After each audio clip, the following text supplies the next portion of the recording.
Muchas gracias, Blanca, y a México Proviene por la invitación. Peatón del Sur surge con la enfermedad de mi papá, a partir de que él enferma de una enfermedad terminal, pues empiezo a entender la ciudad desde otra perspectiva. Yo crecí en una zona donde el auto era prioridad, donde la gente con la que convivía tenía auto, era algo normal, algo que tenía yo normalizado. Y a partir de esta necesidad de encontrar mejores vías para moverme, encontrar la infraestructura correcta, es cuando empiezo a abrir los ojos y empiezo a darme cuenta que todo aquello que yo criticaba, en realidad pues eran situaciones que no correspondían a los propios usuarios, sino que eran parte de la infraestructura o de la misma ciudad como la habían construido, que era inaccesible, que era intolerable a otras formas de movilidad que no fuera la del auto. Ahí surge mi activismo, empiezo a entender. Desgraciadamente cerca de mí hay gente que sus padres fallecen atropellados. Mi padre estuvo a punto de fallecer atropellado, lo salvó un poste. Entonces como que creo una conciencia distinta. Entonces digo, no creo que valga la pena que nadie muera, y desde ahí empieza mi lucha porque sea una ciudad a escala humana donde nadie fallezca por salir a hacer lo que quiera hacer en la calle, ¿no? Que pueda disfrutarla y que pueda regresar con salud. Como peatón del sur, mi lucha es por una ciudad humana. Eso incluye la movilidad, incluye el medio ambiente, no incluye la seguridad de la gente cuando camina. Mi lucha es por una ciudad que tenga entornos saludables, donde los niños puedan sentirse seguros.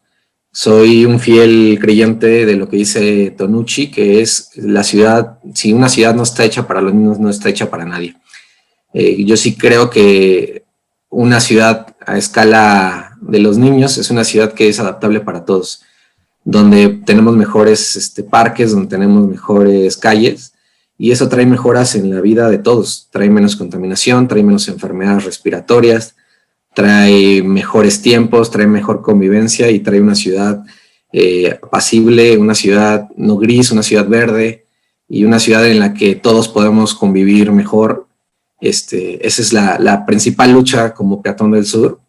Y bueno, insisto, el que no muera nadie en la calle. O sea, para mí el objetivo será logrado el día que logre que nadie muera por salir.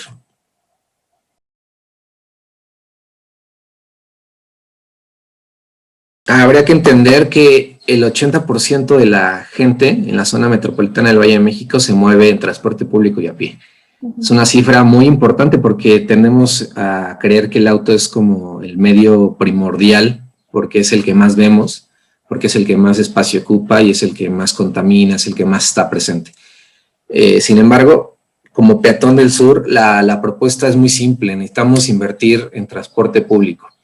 Hay una realidad, insisto, 8 de cada 10 ya se mueven en transporte público y a pie, pero hay mucho argumento de que si el transporte público fuera mejor, la gente dejaría su auto. Sí es verdad, hay casos de éxito. En el sur de la ciudad está el caso del SB Bus, y fue un transporte que conectaba la zona del Santa Fe con la zona de Cuapa, y vimos inmediatamente cómo gente que trabajaba en Santa Fe, gente que clase media, con traje, formal, usaba el transporte público porque era un transporte que era puntual, que era seguro, que no hacía paradas, que les ahorraba más de 2 horas de camino, donde se ahorraban gasolina, o se ahorraban estacionamiento, pago de un auto. Durante más de un año la gente lo usó y al final fueron más de 6,000 personas que dejaron su auto. La ventaja se vio en las calles, se vio en sus bolsillos y se vio como al final en un entorno mucho más apacible. Si empezamos a invertir en transporte público, claro que va a haber más gente que va a dejar el auto. Ya de por sí son una mayoría, pero este porcentaje de 20% es realmente el que colapsa la ciudad. Pero invertimos todo el presupuesto, más del 90% del presupuesto en el auto particular, ¿no? En bachear. Si te das cuenta, la gente te pide mucho bacheo, pero al final es el mismo auto el que genera el desgaste de esta superficie de rodamiento. Si invertimos en transporte público, claro que vamos a tener mejoras, vamos a tener más seguridad, vamos a tener un transporte eficiente, no complicado, porque también mucho del transporte que tenemos no tiene placas, es un transporte inseguro, como dices, porque no hay un orden, no hay una inversión en él. Al final de cuentas, todos pagamos este transporte, ¿no? También ahí hay un mito que se cree que el auto particular es el que paga la infraestructura, y no es así. Si nos vamos a los números, en realidad el transporte privado deja mucho que desear a nivel de inversión y de retorno. Gastamos más por un auto que por invertir en transporte público, por invertir en banquetas amplias y en ciclovías. De hecho, invertir en ciclovías y en banquetas es un beneficio para la sociedad. Por cada persona que sube una bici, nos regresa dinero como gobierno, porque gastamos menos en salud, gastamos menos en contaminación, tenemos menos enfermedades, de la gente se vuelve más sana. Es un beneficio porque también hay menos tráfico, menos tránsito. Entonces, la lucha es también por cosechar banquetas y cosechar ciclovías, ¿no? Para poder tener mejor vida y sembrar, bueno, es sembrar y cosechar, ¿no? Era al revés la dinámica, pero...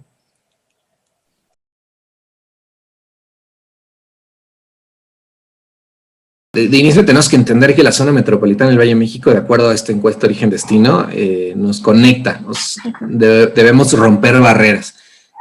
Uno pasa de repente de Iztapalapa a Ecatepec, o de zonas como Iztapalapa, Iztapaluca, Chalco, Valle de Chalco, que encuentra una barrera inmediata en el transporte, ¿no? Existen mucha mafia, existen rutas no continuas que generan un gasto mayor en los usuarios. Si tenemos un transporte accesible a nivel de calle, universal, donde cualquiera persona pueda usar, de buena calidad, este transporte va a ayudar para beneficiar a la gente, a la población en general. Es como te ponía el ejemplo de una clase media, pero también pasa en la clase baja, ¿no? Cuando tienes un transporte eficiente, mejora la calidad de vida de la gente, hace menos tiempos de traslado, lo hace de forma más segura, y aparte se ahorra el estar haciendo conexiones o interconexiones por una mala planeación.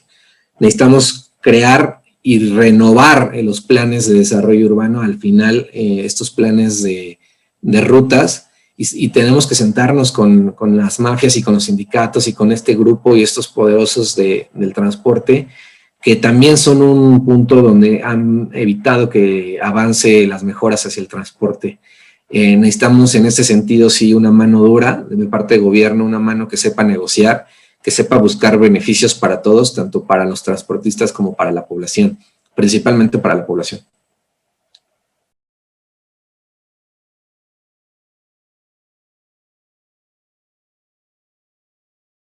Suena un papel titánico, suena algo que sería muy complicado porque de inicio te tienes que poner de acuerdo con el Estado de México. Tiene que haber una coordinación entre gobierno. En segunda, hay muchos incentivos corruptos que generan que estos líderes sindicales o líderes de transportistas no quieran negociar. ¿Por qué? Porque ellos ponen sobre la mesa muchos beneficios hacia los políticos, ¿no? Son votos clientelares, son votos que al final generan salidas de dinero. No sé si hemos visto 1000 veces en la Ciudad de México, donde los transportistas cierran porque al final reciben dinero a cambio, ¿no? Dinero que no se ve reflejado en mejoras de unidades o en mejoras de sus unidades en general, ni del sindicato, ni digamos de los transportistas, ni de sus tarifas, sino solo lo vemos hacia los líderes y no vemos esos recursos como aplicados.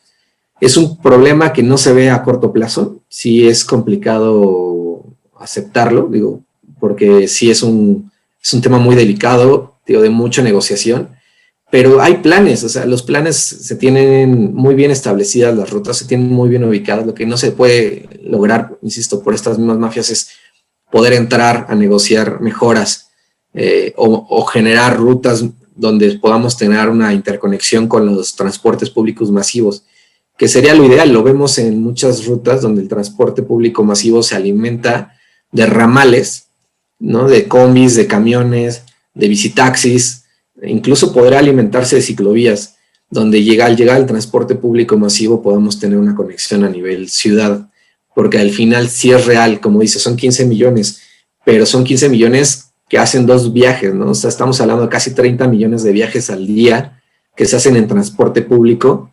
En cambio, con el auto particular estamos hablando de entre 5 y 7 millones de viajes que se hacen al día en la zona metropolitana del Valle de México. Podemos ver las dimensiones, pero así podemos ver también, en cambio, la inversión al auto particular, al transporte público.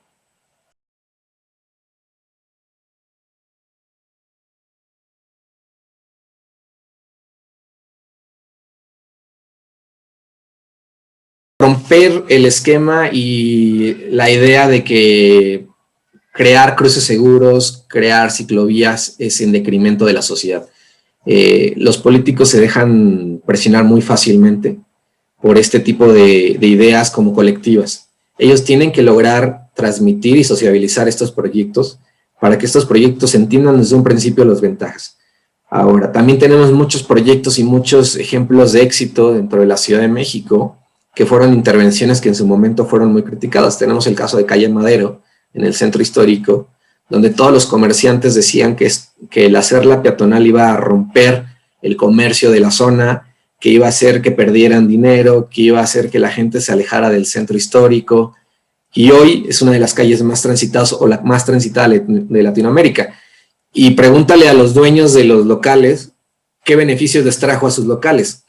Pero este problema lo repetimos, o sea, seguimos viendo hoy a niveles municipales en Sinaloa, en Veracruz, donde intentan hacer peatonales calles de centros comerciales y la gente no logra entender estos beneficios, a pesar de que tenemos ejemplos, pero no los logra entender porque no sabemos sociabilizarlos, no sabemos hacerle entender a la gente que estos puntos o esta infraestructura va a traer beneficios a más largo plazo que a corto.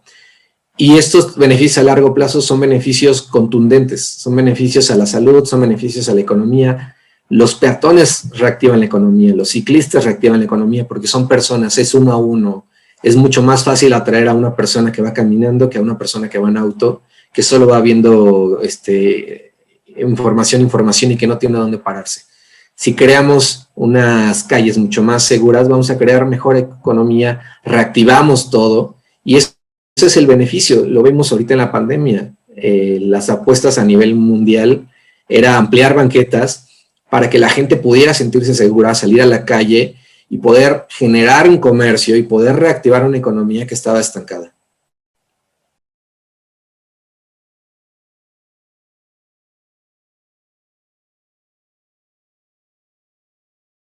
Acaba de, bueno, está en el, digamos, en el horno la ley de, donde se hace un derecho, bueno, se hace la movilidad, se eleva como un derecho humano. Está en este movimiento donde va a aterrizarse, va a entrar a todos los gobiernos estatales para poder implementarse a nivel interino, ¿no? Toda esta parte de la ley de la movilidad como un derecho humano. La movilidad, insisto, ya lo dije, es un derecho humano. Entonces, los peatones son primordial, todos somos peatones. Todos nos movemos a pie, todos de alguna forma nos desplazamos, ya sea en silla de ruedas, con algún tipo de discapacidad, pero somos peatones. Y no entendemos o no comprendemos que las banquetas es como nuestro principal canal de comunicación hacia todos lados. Banquetas amplias generan beneficios sociales, ya dije que generan también beneficios a la salud y a la economía. ¿Cómo logramos que la gente lo entienda? Es que la infraestructura educa. Al final, cuando tú ves una banqueta amplia, plana, fácil de caminar, que considera al peatón no solo como un estorbo, sino como parte elemental de ese entorno, vamos a ver bancas, vamos a ver sombras, vamos a ver gente conviviendo. De hecho, los mejores espacios que podemos tener como peatones son las plazas. Si lo vemos, es el espacio ideal para que la gente conviva, para que haya una armonía, para que haya niños jugando, y al final los propios lugares, las propias infraestructuras generan estos beneficios. No tendrán por qué sociabilizarse, sino implementarse como, insisto, como gobierno. Tenemos que ser conscientes, o tendrían que ser conscientes, de que esta implementación va a traer beneficios absolutos. Lo vemos incluso con intervenciones de urbanismo táctico. ¿Qué es el urbanismo táctico? Son colocar estos pequeños conos naranjas en una vía, haciendo o adaptando hacia una banqueta que no existe, creando como este entorno geométrico, este entorno recuperándonos el espacio de la calle hacia el peatón, e inmediatamente vemos los beneficios en la gente. Son segundos en los que la población pasa, cruza y dice, wow, me siento mucho más seguro. De hecho, está muy documentado donde le preguntan a la gente, ¿cómo te sentiste? ¿Por qué cruzaste por este punto? Bueno, porque me sentí seguro.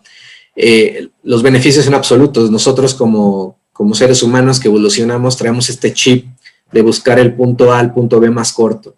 Si nosotros diseñamos pensando en los peatones, diseñamos pensando en las personas, vamos a tener beneficios absolutos, ¿no? La gente recorre menos espacio, gasta menos energía y aparte tenemos beneficios porque creamos una mejor convivencia para todos.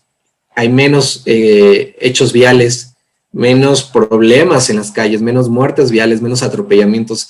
Los beneficios de unas banquetas amplias, seguras, libres, sin obstáculos, donde la gente pueda convivir y pueda incluso ir escuchando música, haciendo lo que quiera, paparajeando, o sea, con la libertad de poder hacer lo que quiera. Eso sería absolutamente inmediato el beneficio y la gente lo entendería.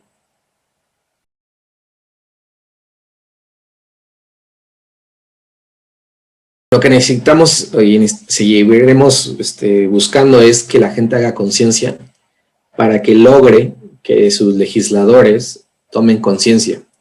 El problema o la bolita no está en la mano de la ciudadanía, está en la mano del gobierno. El gobierno tiene que gobernar y tiene las facultades, tiene el conocimiento y tiene la experiencia de lo que a nivel internacional se encuentra sobre este tema de movilidad. Hoy tenemos, por ejemplo, la tasa más alta de muertes viales en los últimos 10, 12 años en la Ciudad de México. Esto debería ser suficiente para que el gobierno, en vista de esta nueva ley y de esta nueva aplicación, empezar a hacer conciencia dentro de los legisladores para que a la hora de que ellos tengan en sus manos la información pueda salir rápidamente, pueda aterrizarse y pueda publicarse ya en una gaceta para poderse exigir desde la ciudadanía. No podemos pensar ahorita que los ciudadanos está en nuestra responsabilidad. De hecho, la sociedad civil organizada fue la que impulsó de alguna manera esta ley. Fueron muchos años, fueron muchas organizaciones, fueron muchos expertos y activistas los que impulsaron, los que en su momento crearon en el gobierno aliados que a la vez impulsaron esta ley y que gracias a este movimiento ciudadano es el que tenemos, por lo menos ahorita, en posibilidad ya de aterrizar esta nueva ley. Entonces la bola está en el gobierno. El gobierno y sus legisladores tienen que ser capaces de escuchar, de sensibilizarse ante el aumento de muertes y de tomar acciones. No podemos seguir pensando en plena crisis climática que el auto debe ser prioridad para la sociedad. De hecho, me preocupa bastante que dentro de la última campaña todavía había muchos candidatos, muchísimos candidatos, que hablaban de distribuidores viales, de puentes, de deprimidos, de puentes antipeatonales. Estamos en una crisis, ¿no? Ya no podemos evitar hablar de ella. Y pensar que no va a pasar nada si pongo más puentes o más vías para el auto es no entender nada, ¿no? Porque existe una demanda inducida. Entre más vías, más calles, más autos, más contaminación, el cambio climático continúa, se acelera. Y esto va a tener repercusiones a nivel ciudad. Estamos en una ciudad que a partir de los 1960 empieza a acelerarse el hundimiento generalizado del valle, porque empezamos a extraer más agua de los mantos acuíferos de la que entra. Y esto es parte porque construimos una ciudad concreto sobre ella y no estamos alimentando estos mantos acuíferos. Todo el agua de lluvia que generamos la mandamos a drenajes que no son suficientes, que generan inundaciones, además del hundimiento generalizado que logra que el agua pueda subir a niveles de 2 metros en zonas de la Ciudad de México, del Valle,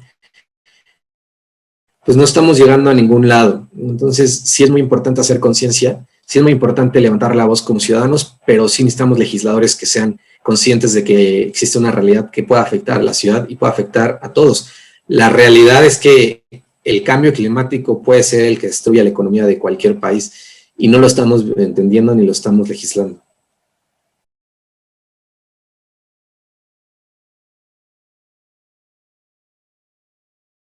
A nivel ciudadano, yo creo, o soy como muy creyente de crear como pequeños cotitos, pequeños grupos dentro de las colonias, donde se abre del tema, donde se recuperen calles de forma muy básica, ¿no? Poniendo 2 conos, poniendo a papás que estén vigilando una calle y niños jugando. Sin duda para mí ese es como el mejor ejemplo de entender los beneficios de una calle segura, una calle para todos. De ahí, pues bueno, tenemos los canales de siempre, que son los teléfonos, los correos de los legisladores, y es de verdad factible usarlos, o sea, sí funciona, porque es cuando se dan cuenta que hay un número de ciudadanos que están siendo conscientes de un tema y de alguna forma refleja en ellos una necesidad. Entonces, si hablamos de estos temas con los legisladores, lo vamos a entender. Es un círculo vicioso enorme. Estábamos hablando hace unos segundos de la contaminación, del hundimiento, del drenaje, pero muchos temas a partir de la movilidad son beneficios, incluso hablando de seguridad o de agua. Lo decíamos, ¿no? La gente hoy, la preocupación de la gente en general, lo que externa a los políticos es no tenemos agua y no tenemos seguridad. Bueno, las calles amplias, las calles peatonales, las calles donde hay ciclistas, donde hay gente conviviendo, se vuelven calles más seguras, hay un tejido social fortalecido, la gente se conoce. Si algo no quiere el crimen organizado, si algo no le gusta a los delincuentes, es que haya ojos en las calles. Donde más asaltan es donde menos gente hay, ¿no? Donde no hay una buena iluminación. Si no tenemos agua es porque el agua la estamos mandando al drenaje, porque estamos construyendo más vías y más vías para el auto particular. Lo estamos viendo con segundos pisos. Lo estamos viendo con el humedal de Xochimilco que está siendo destrozado para poner 3 kilómetros de concreto, ¿no? Toneladas, y hablan de que destruyéndolo lo vamos a cuidar. Esos son errores porque estamos destruyendo elementos naturales que previenen inundaciones, que combaten el aumento de la temperatura, que todo esto tiene una repercusión hacia las sequías, hacia falta de agua, y es un círculo vicioso. O sea, en la movilidad está, la verdad, una solución brutal. El auto es el principal emisor de contaminantes en el mundo. Si queremos cambiar la dinámica de la ciudad, si queremos mejorar nuestra seguridad, si queremos mejorar nuestro acceso al agua, nuestra convivencia en general, necesitamos entender que hay que cambiar el chip de la movilidad. No se busca estigmatizar al auto. El auto particular no es el enemigo, ¿no? El enemigo, digamos, es el diseño de las calles, porque necesitamos que sea equilibrado la forma en la que nos movemos, que podamos tener una movilidad multimodal, donde podemos usar la bicicleta, donde podamos movernos a pie otro tramo y terminar en transporte público. Y habrá gente que tenga la necesidad de moverse en auto, que le beneficie que más gente se mueva al transporte público, que se mueva a la bici. Es un beneficio para todos, es un beneficio para el planeta.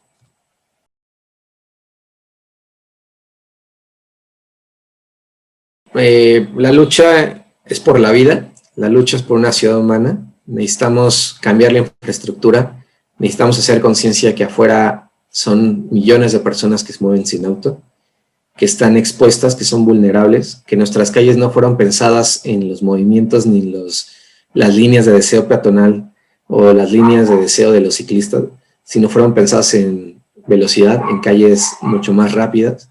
Y no vamos a cambiar esta dinámica de muertes viales mientras no entendamos que necesitamos cambiar el diseño de nuestras calles. El mensaje principal va para gobierno. El gobierno es el que puede evitar que fallezca gente. La infraestructura puede evitar que los errores humanos cuesten vidas. Nadie debe morir en la vía, ni siquiera aquella persona que tomó mala decisión al subirse a un auto en estado inconveniente. Nadie debe morir en las calles. Ese es mi mensaje principal y esa es mi lucha. Quiero una ciudad humana donde nadie muera. Entonces mi mensaje sería contundente. Necesitamos calles donde cualquier niño pueda andar solo y sea seguro. Necesitamos legisladores conscientes que el futuro del planeta, de sus hijos, de su familia, está en sus manos. Es una realidad que ellos no pueden huir de la realidad del planeta. Todos vivimos sobre el mismo mundo, la misma tierra, la cohabitamos, y su decisión traerá beneficios a futuro o traerá tragedias. Entonces en ellos está esta decisión, en esta importante decisión. El futuro de todos está en sus manos y ojalá que piensen en sus familias y piensen en las familias de todos los mexicanos, de todos los habitantes. Es todo.